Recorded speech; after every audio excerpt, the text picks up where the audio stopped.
Aisha Thompson stepped up to the check-in counter at Hartsfield-Jackson Atlanta International Airport, her posture confident but unassuming. It was a busy Thursday afternoon in June 2025, with travelers bustling through the terminal, their voices a chorus of urgency and exhaustion. Aisha, a 42-year-old Black woman from Chicago, was no stranger to airports.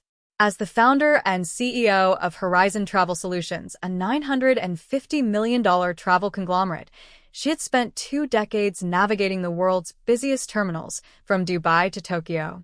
Her company coordinated luxury group travel for high-net-worth clients, corporate retreats, and international conferences, managing logistics for thousands of passengers annually. Today, she was leading a group of 250 executives to a global summit in London, a contract worth millions to her firm.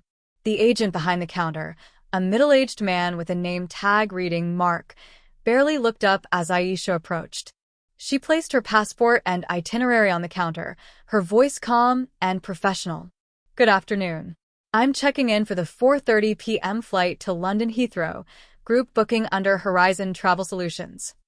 Mark glanced at her documents, his fingers tapping lazily on the keyboard. Aisha's accent, a blend of her Chicago roots and a faint lilt from her Nigerian heritage, was clear and polished, shaped by years of public speaking and international business. But as she spoke, Mark's lips curled into a faint smirk. "Ma'am, could you repeat that?" "I'm having a hard time understanding you," he said, his tone dripping with condescension. A few travelers nearby turned their heads, sensing the shift in the air. Aisha paused, her eyes narrowing slightly. She was used to microaggressions, subtle slights that stung but rarely escalated. She repeated herself, slower this time, enunciating each word. "Horizon Travel Solutions. Group booking.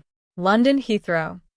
Mark chuckled under his breath, loud enough for Aisha and the passengers behind her to hear.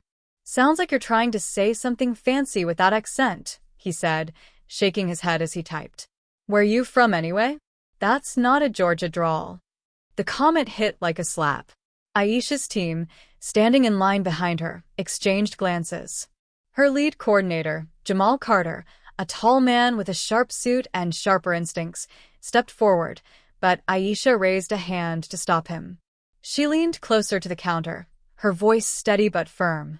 "I'm from Chicago, born and raised. My accent is none of your concern. Can you process the booking, please?" Mark shrugged, unfazed, and continued typing, muttering something about people trying to sound exotic.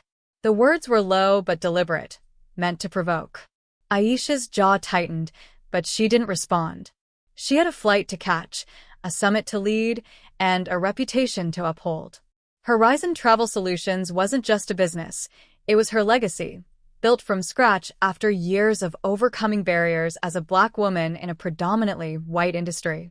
She wasn't about to let a rude agent derail her focus. But the incident didn't end there. As Mark handed over the boarding passes, he made one final remark. "Next time, maybe practice your English before you get to the counter," he said with a smirk, sliding the stack of passes across to her. The passengers behind Aisha gasped, and Jamal's face hardened. Aisha took the passes, her expression unreadable, and turned to her group. "Let's go," she said quietly, leading them toward the security checkpoint. By the time they reached the gate, word of the encounter had spread among the 250 executives. Aisha's team was a diverse mix: Black, white, Asian, Latino, all high-powered professionals from Fortune 500 companies, nonprofit organizations, and tech startups. They trusted Aisha not just for her logistical expertise, but for her integrity and ability to command respect. The story of Mark's ridicule circulated quickly, amplified by the group's shared outrage. Aisha, however, remained focused, briefing her team on the summit's agenda as they waited to board. Behind her calm exterior, though, Aisha was strategizing.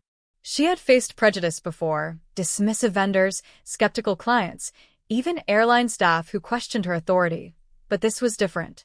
Mark's comments weren't just personal, they were a public attack on her professionalism, delivered in front of her clients and team. As the group boarded the plane, Aisha pulled Jamal aside. Call our legal team, she whispered. And get me the contact for the airline's regional director. Jamal nodded, already dialing. Aisha's mind was racing. Horizon Travel Solutions had a long-standing contract with this airline, one of the largest in the U.S., worth over $20 million annually. Her company's bookings filled first-class cabins, secured premium lounges, and drove significant revenue for the carrier. If the airline couldn't ensure basic respect for her, she wasn't going to let it slide. By the time the plane touched down in London, Aisha had a plan. She spent the overnight flight drafting emails and making calls, leveraging the 8-hour journey to mobilize her network. Her first call was to her legal counsel, a sharp attorney named